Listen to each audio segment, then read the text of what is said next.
All right, so let's go ahead and get started.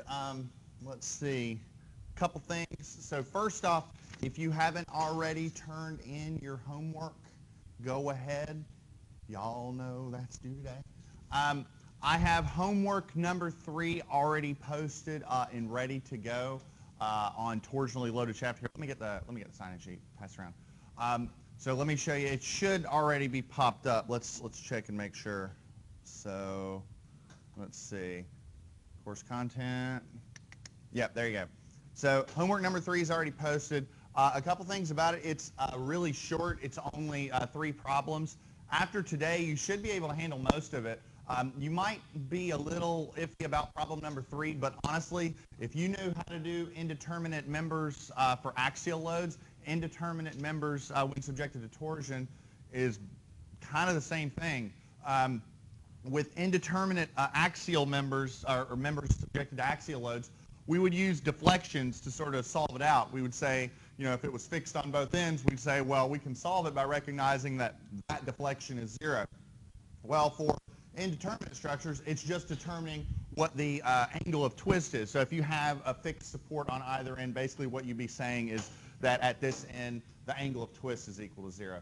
But we'll talk about that on Tuesday. Again, now that's due on Thursday, so let's just make sure everybody's okay in terms of housekeeping and whatnot.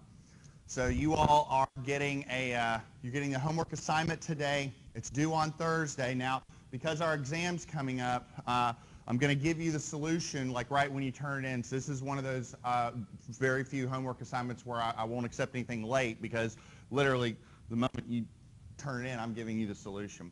And then don't forget, on Thursday, next Thursday, once you turn that homework in, we'll have an exam review session where you all can ask whatever you want, and then we have our celebration of learning on Tuesday, the following Tuesday. Everybody okay with that? Everybody good? All right. So today what we're going to do is this. I want to go ahead and knock out example 12, because we had started to chip away at that last time, and we didn't quite finish it, but we did a lot of the grunt work associated with it, because we were taking care of all of the J calculations and all that, and units and so on and so forth. And then I want to get into sort of a special side topic related to torsion, which is power-torque relationships. But let's sort of set the stage with example 12, just so everybody remembers what was going on.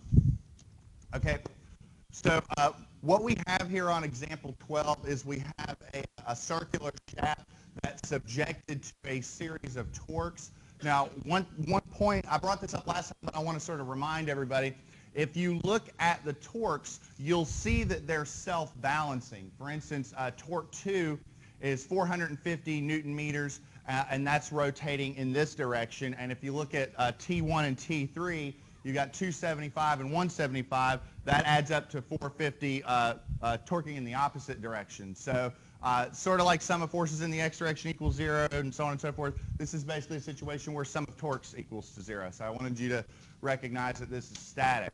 Now, the problem gave us, information on pipe lengths and the outer diameter and thickness and so on and so forth. And we've already gone through and computed a lot of the properties. Let's take a look at what we did last time. So let me pull this up. Let's see. Okay, so on this problem, it's a little different than the last one where it was a solid circular shaft. In this case, we've got a pipe with an outer diameter and a wall thickness. So what we had to do to get J values, we had to compute the inner diameter, and then we had to compute J by taking the J of the outer circle minus J of the inner circle. And I mention this because there might be instances either on homeworks or maybe on a celebration where in design mode, what you'd have to do is solve for what's the required thickness. So I want you to just sort of be aware of how you would track that math, how you would maybe start off by solving for J and then say, well, if this is my J, what's my inner diameter need to be, and if this is my inner diameter, what would be the resulting thickness? All right, everybody good on that? Okay. Now, what we've got here on this problem is we've got a series of values that we wrote out. We also took a little bit of time and talked about units. So if you take a look, you'll see all our units are going to match. So everything, we can plug and chug everything. For instance, we're dealing in kilonewtons and millimeters. So if you have a kilonewton per millimeter squared, that comes out to a gigapascal. So we know that our shear modulus is in the correct unit system. All of our lengths are in millimeters, and all of our torques are in kilonewtons and millimeters respectively. So everything's good there. So far so good? All right.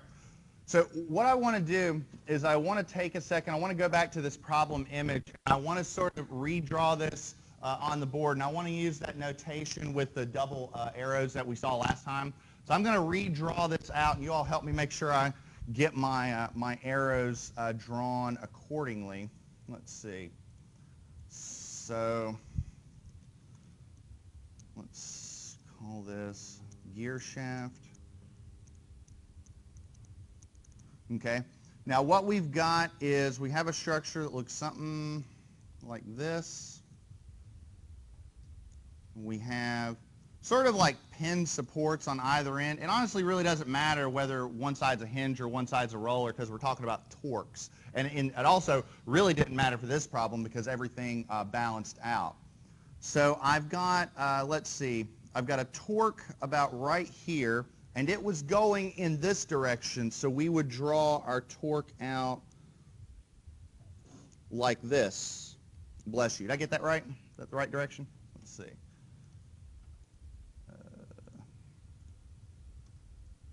Yeah, so that is right-hand rule. Remember, oh no, I got that going the wrong way. It needs to be going the other direction. All right. Let's see, so that torque needs to be going, we'll say about like that. Okay, now torque 1, was that the 275 or the 175? The 275, okay. So this is my torque here, so we'll call this torque, we'll call it torque at B, and this was 275 kilonewton millimeters, okay? Then we have a torque at C. Now that one's going in the opposite direction, and that's the 450, and so maybe I'll put this here. And so that's torque at C, and that's 450 kilonewton millimeters. And then I have a torque going in the opposite direction again, and that's torque D. And that's the 175, right?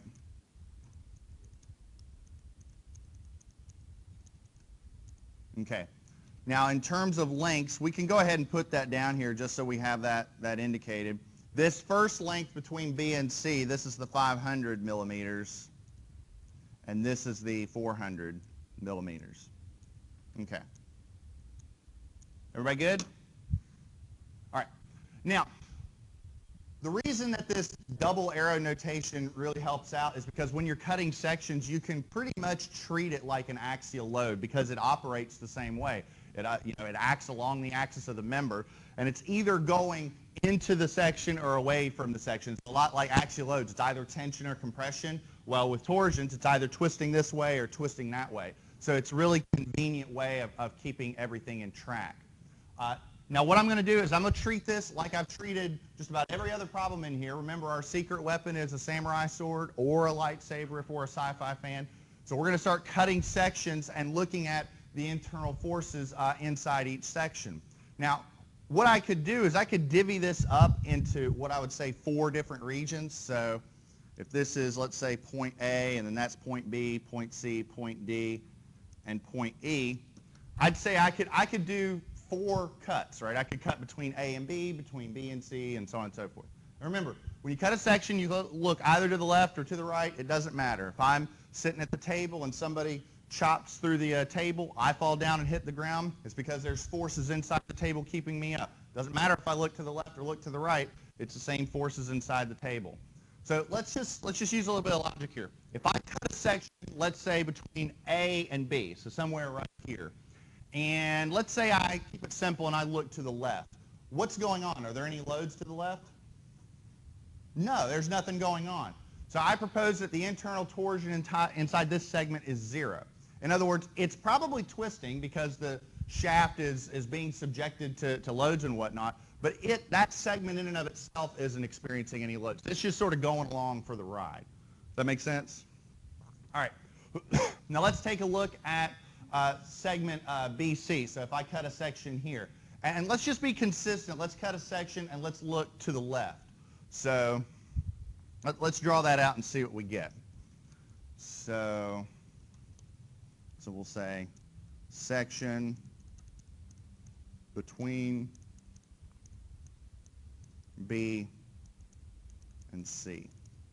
So if I cut a section, look to the left, the structure is going to look something about like this. I'm going to have a beam, or in this case a shaft, like this. At B, I've got that torsion applied, and that's TB is 275. And then that's where I made the cut. Okay. Now again, it's a lot like axial loads. You know, if I have a member and I apply, you know, say 20 pounds to it, unless there's 20 pounds resisting it, that member is going to fly across the room. So I propose that if I take this member and I twist it, you know, 275 kilonewton meters in this direction, then the shaft in and of itself is responding by developing an internal torsion in the opposite direction. So I propose that inside the shaft, inside where I made that cut, that there's an equal and opposite torque inside. So I'll draw that like that. We'll call that TBC. And so it's just like equilibrium. If I say that the sum of torques has to be 0, then TBC is 275 kilonewton millimeters that way. That's what's going on inside the shaft between B and C. So far, so good? Okay. So now I'm going to do the same thing for the remainder. I don't need to cut between D and E because I'm going to get the same result over here. If I cut a section here and I look to the right, there's nothing going on over here. So this is just like segment AB. It's just going along for the ride. But CD, I'm going to do the same thing. I'm going to cut a section, and I'm going to look to the left. I'm looking to the left just to be consistent. And I also kind of want to make a point about that whole balancing, self-balancing notion I mentioned earlier. So let's see. See if I can squinch this. Move that up a bit. All right. And so we'll say section between C and D. It's going to look very similar. Okay, so I've got that TB right here, and then I've got right here, I've got TC. So this is TB is 275 kilonewton millimeters, and this is TC is 450. All right. Everybody okay with that? All right. Now, again, you can treat this a lot like axial loads. So you can just sort of treat it like torsions going to the left and torsions going to the right. That's why that notation makes this a lot easier to handle. So let's just use a little bit of common sense here. Okay, so I have 275 going to the left, and I have 450 going to the right. So you tell me over here, does this arrow need to go to the left or does it need to go to the right? To the left. There's too much going to the right, so I have to have some torque going to the left to balance that out. So this torque here inside the shaft is going in the opposite direction, so we'll call that CD. So now let's use some math. If I sum torques equal and say that the sum of torques has to be equal to 0, let's use some logic here. If I got 275 going to the left and I got 450 going to the right, what does its value have to be to maintain equilibrium? 175, right? And you said TD, and you're exactly right. It's going to be the difference between these two. And 450 minus 275 is 175. And so that's kilonewton millimeters, and that's going this way. Okay? And keep in mind, if we had cut a section and looked to the right, we would have got 175, so we'd have in turn had 175. So again, cut a section, doesn't matter which way you look, you're going to get the same answer. All right? Everybody okay with that? Another point worth mentioning is this, okay?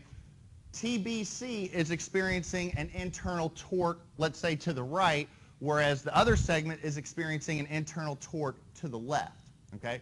So what we're getting at is this segment is going to twist a little bit, and this segment's going to twist a little bit, but they're going to twist in opposite directions. So just for sake of discussion, let's say that this segment twists, let's say 30 degrees to the right, and this is 20 degrees to the left. So the total amount of twist would be what? If this is 30 and that's 20, what is it? 10 degrees, okay? So they're going to be different of one another. So just keep that in mind when we do our calcs. All right? Let's see. Now that we've got that, I want to go back to the problem just to make sure everybody's got the eye on the prize. Okay?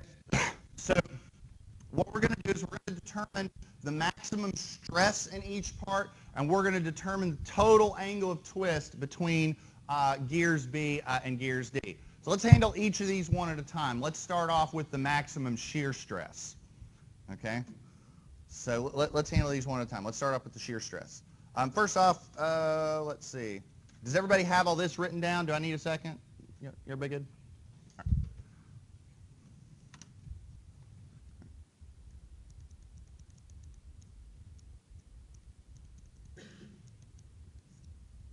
Okay, so let's look at that maximum shear stress.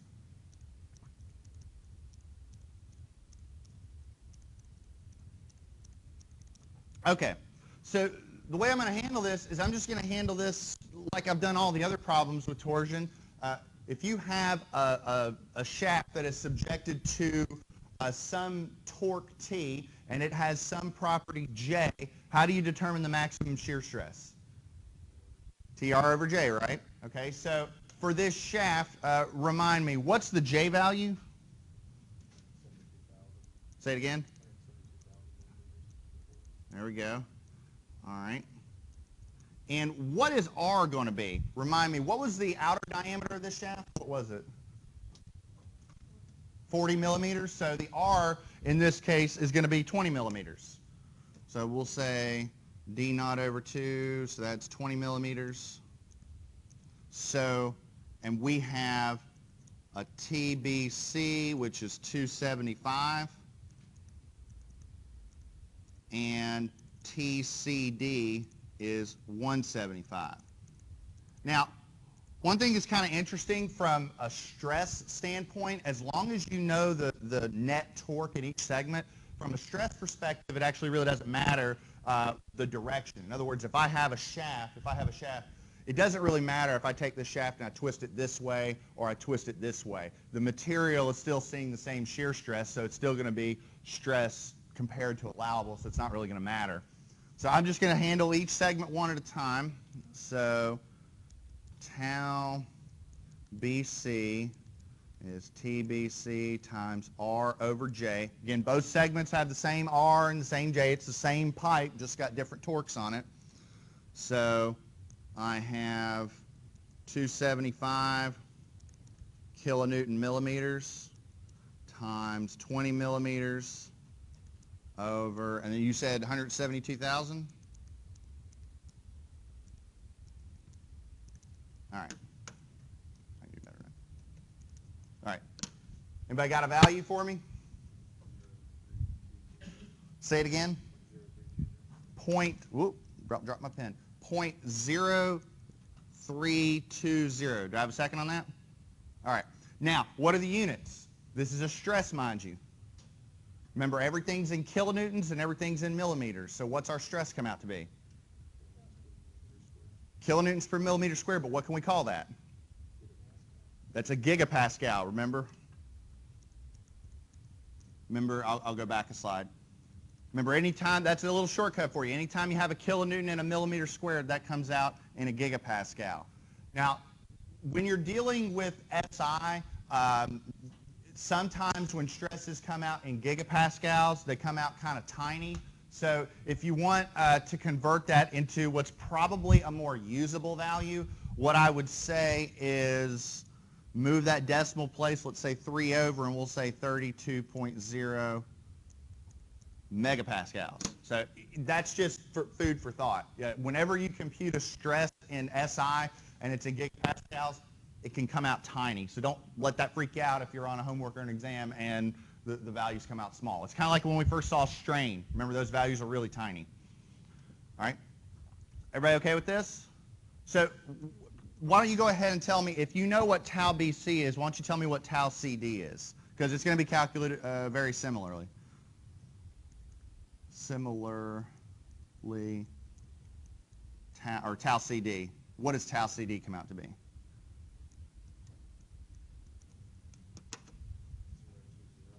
Say it again. 0.020. Do I have a second on that? Okay, and it's 0.020. What? There we go. Or 20 megapascals. So from a design standpoint, let's just make a few remarks about this. From a design standpoint, if I'm the designer, really all I need to focus on is the first segment, because that's the segment that's seeing the highest stress. But let's also think about this logically. If I'm the person who's designed this shaft, is there something I could do to the second shaft to make this a more efficient design? What do you think I could do to the second shaft? In other words, let me ask this. Do you think the second shaft is the right size? If this is experiencing a larger stress than this, what could I do to this to streamline my design a bit? Maybe make this shaft a little smaller? Maybe take this down to the mill and shave some weight off of it? I don't need the material. If it's not doing me any good, that can save some money, right?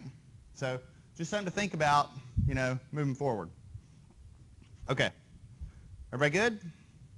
All right. Now, I clicked the wrong button. Sorry. Now, the next one is we need to determine the total angle of twist between the two segments. And this is what I was talking about before. If you have 30 degrees on the one and 20 degrees on the other, you're taking the difference. So what I'm going to do is let me go back to my original slide and let's indicate my directions. So let me go here. Remember, my 275, that was going this way, and this was going this way. Okay? Now, we don't need to break out the C word for this. We don't need to break out any calculus, right? We have a constant segment across the board. It's the same shaft with the same J from beginning to end. And while the torques are different for each shaft, they're like between B and C, it's always 275, and between C and D, it's 175. So here's how I would write this. Okay, so when we're looking at the angle of twist,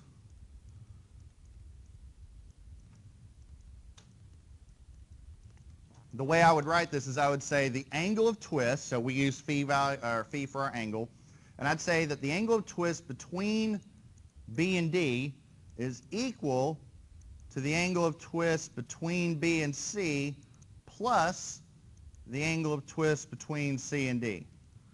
Now I'm doing that because I got two segments with unique torques. If I had a gear shaft that had 8 or 9 different segments, I would just add them up accordingly to get a total angle of twist, which is not that uncommon. If you're looking at, let's say, a drive shaft in a transmission, there's gears connecting all over the place, so you can have different torques everywhere. So not that uncommon.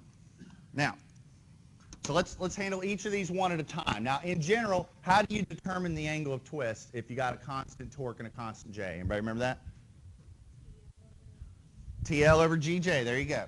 So what I'm going to do is I'm going to compute a TL over GJ for the first segment plus a TL over GJ of the second segment. The only thing to keep in mind is that while I am adding them, they are acting in opposite directions. So just be aware of that. So if they were acting in the same directions, I would truly just add the numbers up. So we'll say a TL over GJ for the first one. So T BC L BC over GJ. Now notice I'm not saying GBC and JBC because it's the same material and it's the same shaft, so the J's are the same. And what I'm going to do is just to indicate my signs, let's say that's going that way, plus we'll say TCD LCD over GJ going that way. All right. Let's see what we can come up with. Actually, I'm going to write this down here because this will get a little long. All right. So I'm going to need your help on this. You give me the value. So first off, TBC. Now, I remember that one. That one's 275. All right, LBC. What was LBC? I can't remember. 500 millimeters. All right. What was G? Somebody back here. Can you tell me what G is? 80 gigapascals. Again, write your units out. Okay, and J. That was like, what, 171? What was it? 172. There we go. Make sure everybody's awake. Okay. And that's going this way. Plus, and then let's just do the same thing. This is 175 kilonewton millimeters. Now, I know they were the same or different lengths. They weren't the same. What was the length of 400? All right. And then 80. And, oh, forgot a parentheses. 172 millimeters forward. And that's going this way. All right. So let's do this. Let's handle each fraction one at a time. So can somebody give me a value for the first fraction?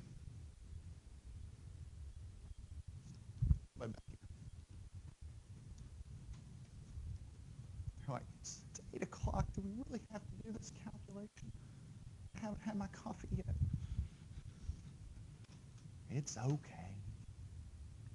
Anybody got a value for me?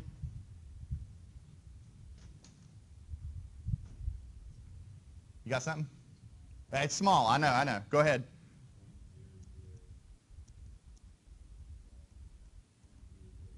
.001.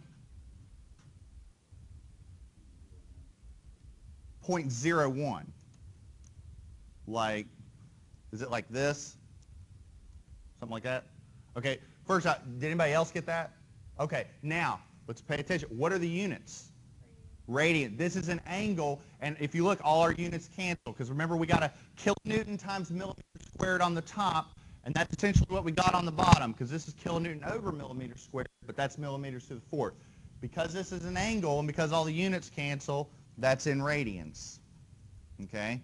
And that's going this way, plus, okay, now what's this one come out to be? 0.005. I think I got 5.1. Did you get that or something like? Okay. Did everybody else get that? Okay. All right. And that's in radians as well. All right. So going back to that original thought, if this is 30 degrees and that's 20 degrees, how do you determine the total angle of twist? So what are we going to do here? We're going to subtract the two, right? So that minus that, if that's 100 and that's 51, what is that, 0.0049, right? That's 0.0049 radians, and that's rotating this way. So what is that in degrees? I don't like dealing with radians. I think it's as easy to see. Remember, how do you convert that to degrees? You multiply it by 180 and you divide it by pi. So what do we get in degrees? 0.28 degrees that way. We have a second on that? All right. So there you go. So if you want to summarize, like what's going on in your problem. Oh, getting ahead of myself. You know, we found two things with this shaft. We know that tau max is 32 megapascals, and we know that our angle of twist between B and D is 0.28 degrees, like that.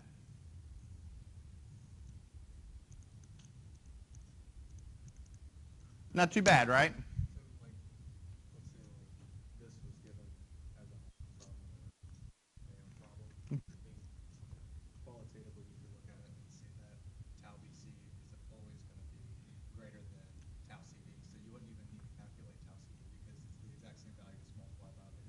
That's exactly right. So to repeat for the recording, the question was, if you look at this problem, you can see that based on the torques, tau BC is always going to be bigger than tau CD. So do you have to worry about computing the stress on that second segment? Well, if you're trying to determine maximum stress, I'd say the answer is no. Okay? The only thing worth mentioning is, what if the J values are different? What if you have what if tau CD has a smaller J value? Then it's not as apparent, and then you'd have to go through and do that. Okay, so that's a good point. Exactly. Well, that's the point. And that's what different diameters or different thicknesses is going to do. It's going to change your J value. So this is good stuff. Any other questions? This is good. Very good? All right. Okay.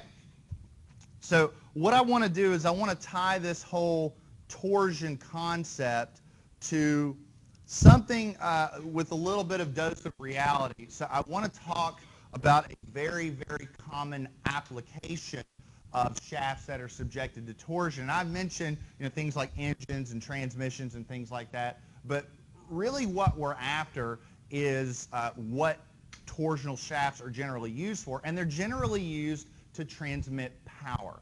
Okay, so here's sort of the idea. Okay, let's say here I have a torsional shaft. Okay, what I would typically use this torsional shaft for in an engineering application is the transmission of power. I'd have, let's say, a motor on one end of this shaft, and once I turn on the motor, the shaft's going to start spinning, right? Okay. Now, a shaft just spinning out in space doesn't really do us any good in an engineering application. But what does do us good is, let's say if I've got a motor on this side turning the shaft, if I connect something to the other end of the shaft, let's say a gear or something like that, and I turn the motor on, what happens is motor transmits power to the shaft twists and then turns the gear, and then that can turn our engine or transmission or whatever. Okay, so that's really where a torsional shaft becomes useful. So what I want to do is I want to see if I can define a relationship between the amount of torque that you get in a shaft versus the amount of power that you need. And that should make somewhat sense, because if I have, let's say, a 50 horsepower motor turned on, I've got a shaft connected to it, let's say here's the gear, what's going to happen is this. It's not going to just freely rotate. Here's my gear, that motor's going to turn on. That motor's got to engage that shaft a little bit. It's got to apply that torque to that gear before that gear starts turning. So this shaft is going to experience some twisting. There is a relationship between the amount of twist in this shaft and the amount of power being put out of that engine. And so that's what we're going to define. We're going to define a relationship between those two. And fortunately, it's really easy. It's not a very complicated relationship. In fact, I'd argue if you remember some pretty basic physics, the only thing that tends to be really complicated are your units. But we've got some shortcuts for that. Now, in order to get there, I want to go back to square one when it comes to physics. I want to talk about work and energy. Okay? If you remember from physics, work or energy is basically defined as a force going through a given distance. So in other words, if I have force times distance, that'll give me work. Well, from a moment's perspective or a torque perspective, we're not talking about forces going through a distance. We're talking about moments or torques going through an angle. Okay? So our work definition from physics would either be force times distance, or it would be torque times an angle. Everybody okay with that? Now that's work, but that doesn't tell us what power is. But I'm getting to that here. Remember, what's the definition of power? Power is the change in work over a given period of time. It's the rate at which work is done. Okay? And you all know that if you hear that word rate or the change in work over time or something like that, that's bringing up calculus and that's bringing up derivatives. Okay? So the rate of change of work is power. So power is defined as the derivative of work with respect to time. And if your shaft is subjected to a constant torque, if torque is constant, we factor that out and we get this. That's the derivative of that angle with respect to time. It's the change in the angle with respect to time. So really what that is the angular speed. Okay? It's the change in angle per second is what we're talking about. Now, you probably have never heard of engines or transmissions or anything talking about angles per second or radians per second. Nobody's ever referred to engines or mechanisms in that way, any way, shape, or form. But think about it like this. How many angles are in a circle? Like if here's my shaft and it goes from here to here, one full revolution, how many angles is that? 360 degrees or 2 pi radians. So what I'm going to do is I'm going to replace this angular speed with 2 pi f. And so that f, instead of looking at it from an angular speed perspective, I'm going to look at it in a frequency perspective. So what I've got now is a relationship that compares power to torque as a function of what I'm calling RPSs, the amount of revolutions per second. But you can probably see where this is going. You probably never heard of engines or whatnot referred to in revolutions per second. But what have you heard them referred to then? Revolutions per minute, RPMs, right? So if I take this quantity and I divide it by 60, or I replace my frequency term with 60 times n, what I'm getting is the number of revolutions per minute. So now we're getting to something I think we can see as a little more usable. We have a relationship defined between power and torque that's a function of n, the revolutions per minute, okay? And that's really important because that's how we spec these types of systems out. So we can relate that pretty easily, okay? Everybody okay with this?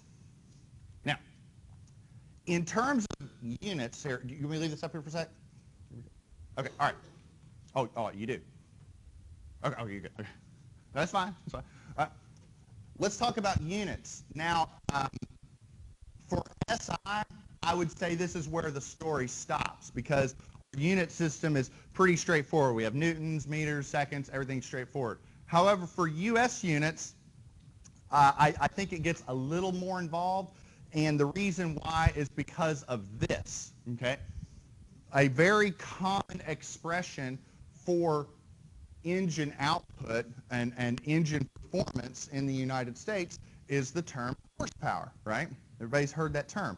Well, if you follow your units out, in this, fashion here, what we're talking about is a torque times a frequency per second. So if I were to just plug and tug in US units, I'd be talking about power in foot-pounds per second.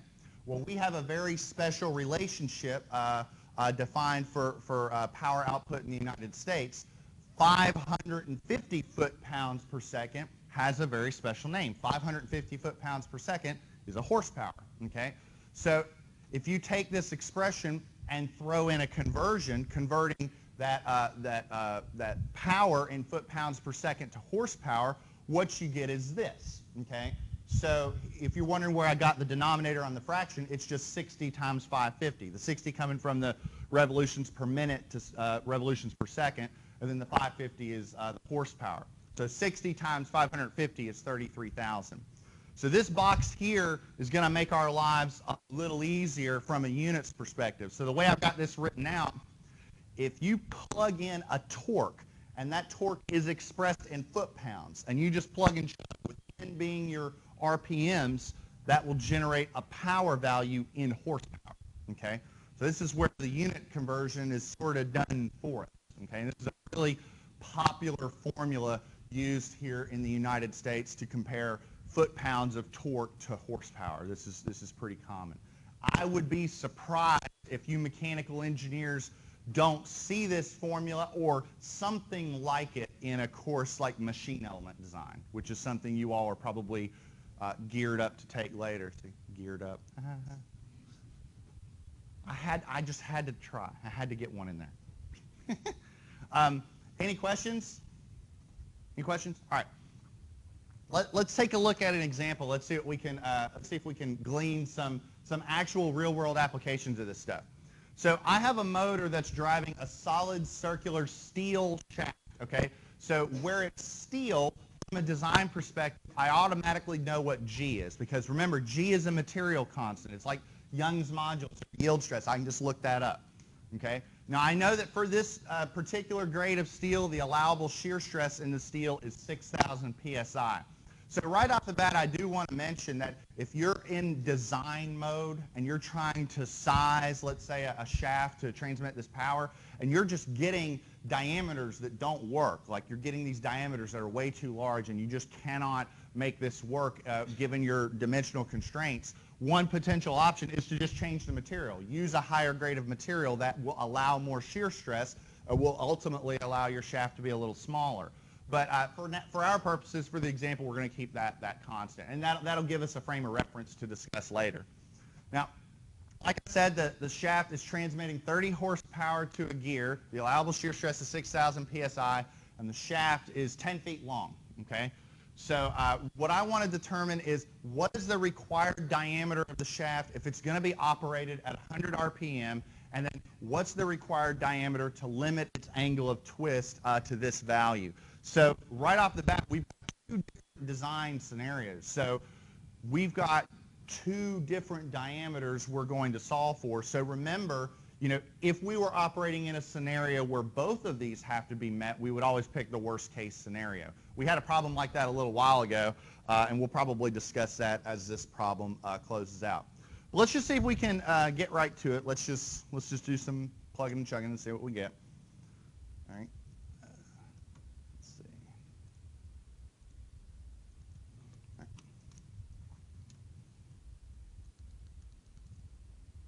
No, hold on. We'll write that out. I'm not going to be lazy. All right. Example 13. So right off the bat, we know a couple things about this problem. We know the power. We know that this engine or this motor is going to transmit 30 horsepower. We know that the allowable shear stress, so tau allowable, is 6,000 psi. So first off, right off the bat, you should, without doing anything else in the problem, I got horsepowers and PSIs. If there's any problem where you need to be cognizant of what your units are going into a given calculation, this is it. Because we got units going all over the place. So just make sure that you're, actually writing the little P and the little S and the I with the dot on it. Make sure you're writing all that out. Okay. We have a shear modulus of 12 times 10 to the 6 psi. And we have a length of 10 feet or 120 inches. Now, I don't know which value I'm going to use. We'll see where we're at, but not that big of a deal to have both of them. And remember, our go-to formula in this endeavor is a power expressed in horsepower equals a torque expressed in foot-pounds times 2 pi n over 33,000. Now remember, n is our, in this case, revolutions per minute. So we're going to refer to that here in a second. All right. So far, so good? Okay. All right. Now let's go back to part A because I want to read this out and make sure that we're clear. So let me see if I can do that. There we go. That's fine. Okay. So this part A, this first part is saying this. What's the required diameter of the shaft if it's going to be operated at 100 RPM? So right off the bat, we know our power is constant. Okay. We know the motor is transmitting 30 horsepower. And in this first part, we know what the RPMs are. So if we know what the RPMs are and we know what the power is, what do we need to determine? The torque, right? We know the power and we know the RPMs. We need to determine the torque. So in order to do that, I'm just going to take this and flip and multiply. So for this part A,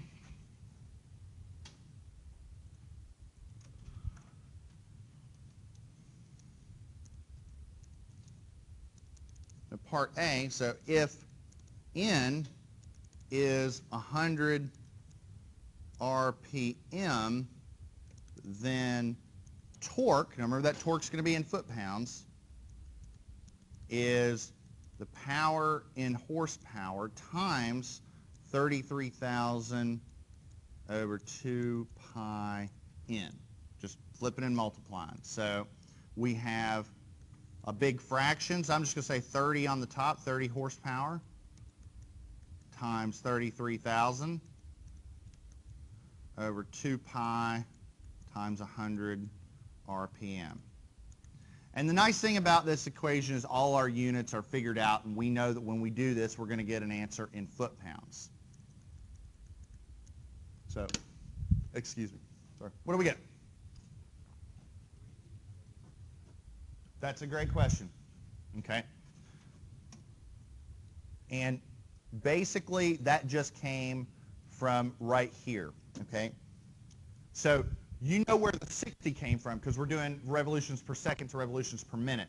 And this is the conversion factor for horsepower. If you take 60 times 550, you get 33,000. So it's just a shortcut. So.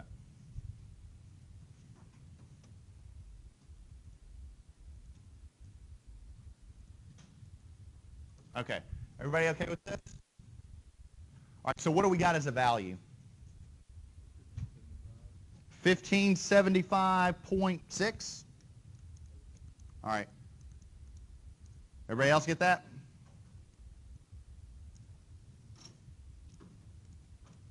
Okay. Right off the bat, I'm going to go ahead just to make this a little more usable and convert this to inch pounds. So what do I get if I convert this to inch pounds?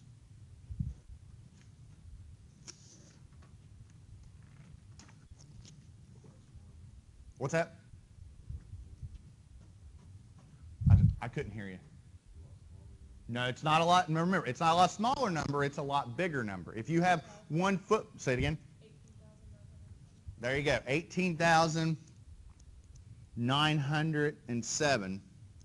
I got like 0.6 something. Yeah. Remember, 1 foot-pound is 12 inch-pounds. So it's just like converting feet to inches, okay? So it's going to get bigger, all right? Everybody okay with this? All right. Now, here's where, and I'm just going to be honest, you got to sort of hike up your algebra pants, if you will, okay? Well, just bear with me. Bear with me. Watch this. Tau max is computed as TR over J. Is everybody okay with that? Now just bear with me. Just bear with me. All right? So would you agree then that tau max times J is TR? Okay? How do we compute R if given a diameter?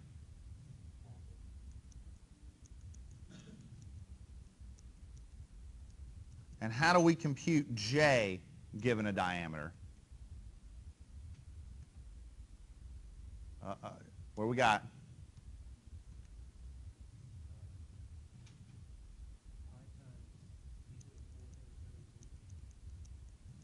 Remember, that's kind of like our area. That's our section property for torsion. But we're not using area. We're using J. We're using that polar moment of inertia. Okay? Now, here's why I say you got to make sure that you got your algebra pants on. Let's look at this expression. We know what the torque is, right? We know what the torque is. We know what tau max is because we are designing this shaft to limit it to 6,000 psi. So what do we not know? The diameter. So this is where you got to do a little bit of algebra work to solve for the diameter.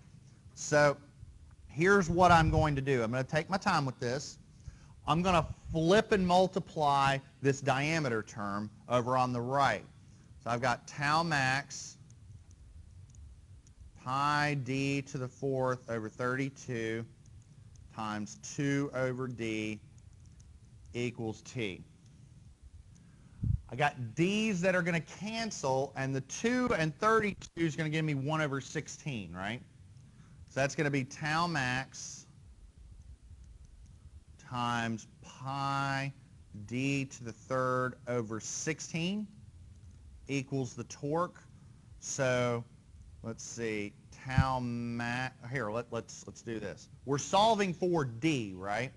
So over here on the left, we're going to have D cubed, and that's going to be T times 1 over tau max times 16 over pi. Did I do that right? So I propose then that D is the cube root of a fraction. The top of that fraction is 16 times the torque, and tau max times pi is the denominator. Did I do that right?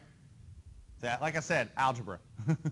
So plug and chug, so therefore what we're determining is a minimum diameter. Do better than that. What we're doing is determining that. We're taking a cube root of 16 times, I'm going to use the 18,907 inch-pounds times pi times 6,000 psi. Because now pounds, inches, everything's in pounds and inches, so my answer will come out in inches.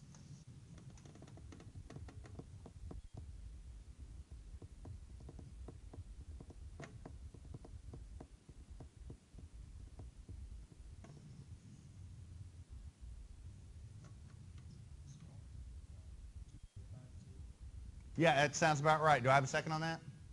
Now, that's 2.52 inches. Is everybody okay with that? So what that means is that if I am going to design a shaft out of steel to transmit that much torque at that much RPMs, I need a shaft that's at least 2.5 inches in diameter.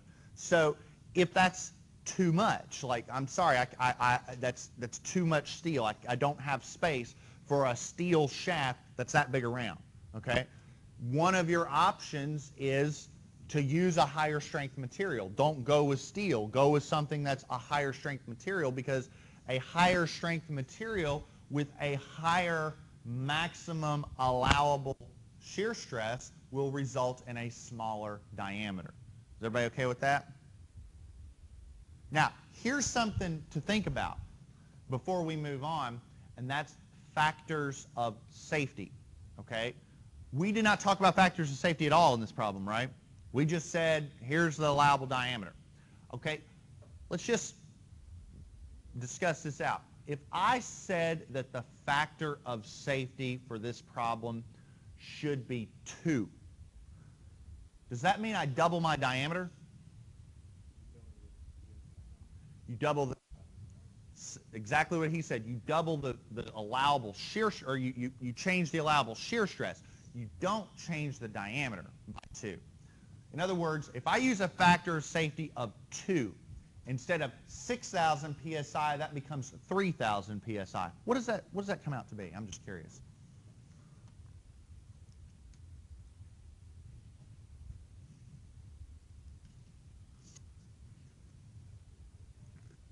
Say it again. 3.18. So I really want you to think about that in terms of design. Like a factor of safety of 2 does not mean a shaft of 5 inches in diameter. Okay? You go from 2.5 inches to 3.18 or 3 point whatever. You know, it's not double. Okay? And the reason why is because of our expression. You know, it's the diameter and that cubic relationship. It doesn't work out one-to-one like that. Okay? Everybody okay with that? Okay, if you're okay with that, let's look at the last part, okay? And I'll be honest, I think the wording of this is a little, I should have added this on here. Probably the 100 RPM should have been up here or something. But the second part says, what is the required diameter to limit its angle of twist to 5.73 degrees? That is if it's operated at 100 RPM for this problem. So I apologize if that's a little fuzzy, because without an angular speed or without that, you can't determine a torque to figure out an angle of the angle of twist limit. So apologies for that. So what I'm getting at for part B is this. All right. Does everybody have this? Everybody got this? Okay.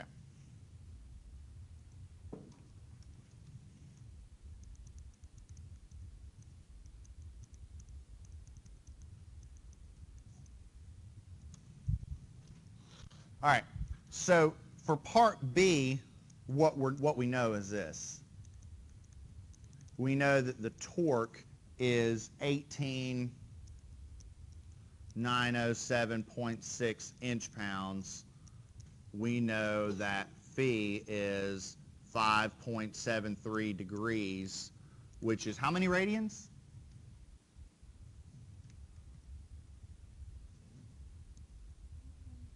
.1, yeah, 0.1 radians. And so what we're asking in this is what's the diameter in this case? And so this one is really simple, okay? This one's a lot easier. The stress calculation versus the angle calculation. The angle calculation is a little easier because you can handle it piecewise. First off, we know this to be the case, right? We know that to be the case. So if we know that to be the case, how do we solve for J? Well, we multiply J over and divide by phi. Right? Why do we care about solving for J? Well, if we solve for J, we can then solve for the diameter, right? That's because that's what J is. J is a expression of how the diameter affects torque. That's what J is. So, all right. So therefore, J, we'll call it J required if you want, is TL over G, and maybe we'll call it phi max. Okay? So that is 18,907.6 inch-pounds. Now, what was the length for this problem? There we go. Like I said, I didn't know which one I was going to use, but now it makes sense to use the inches because everything's in inches and pounds. G in this case is 12 times 10 to the 6 psi, and this is 0.1 radians.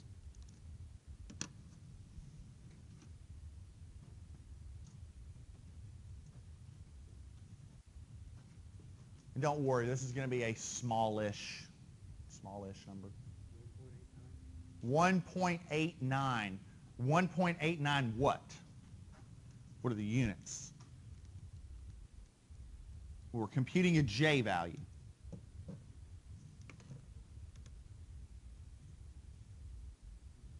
Inches to the fourth. J's are always in a length to the fourth, millimeters to the fourth, and inches to the fourth. So and you can follow it out and see you'll get inches to the fourth with this expression. And so if you know J, you know that J for a solid circular shaft is pi d to the fourth, over 32. You know that D required is 32 J required over pi, and then the fourth root of that. So the fourth root of 32 times 1.89 inches to the fourth over pi. And that comes out to be what? Here, I'm going to rewrite that.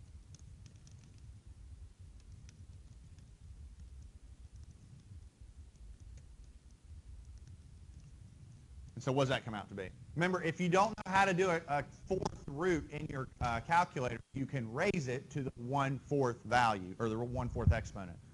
And so what are we getting for a value?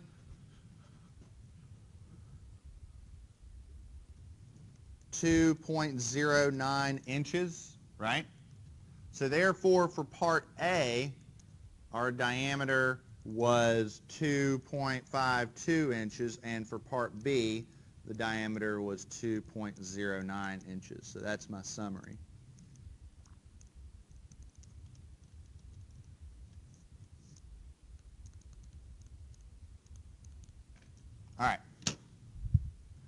So let's just, again, ask a couple questions. If I was the engineer and I had to size a shaft that met both of those requirements, which diameter would I use? The larger one, the 2.52, because if I use the smaller one, I know my angle of twist is fine, but if I check my stresses are going to be too high, okay? And again, another thing to point out is I have not incorporated factors of safety in either one of these things.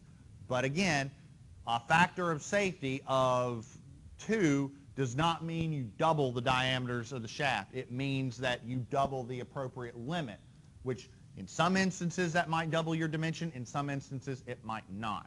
For instance, if we're looking at, I don't know if you had a second, if we're looking at beams, okay, when we get to beam design and we're looking at beams that have a fixed height and we need to determine what is the width, well, that you can get a 1-to-1 in that scenario, but not here. So just because of the mechanics. The mechanics there are different than they are here. So because we got that diameter to the 4th component to it.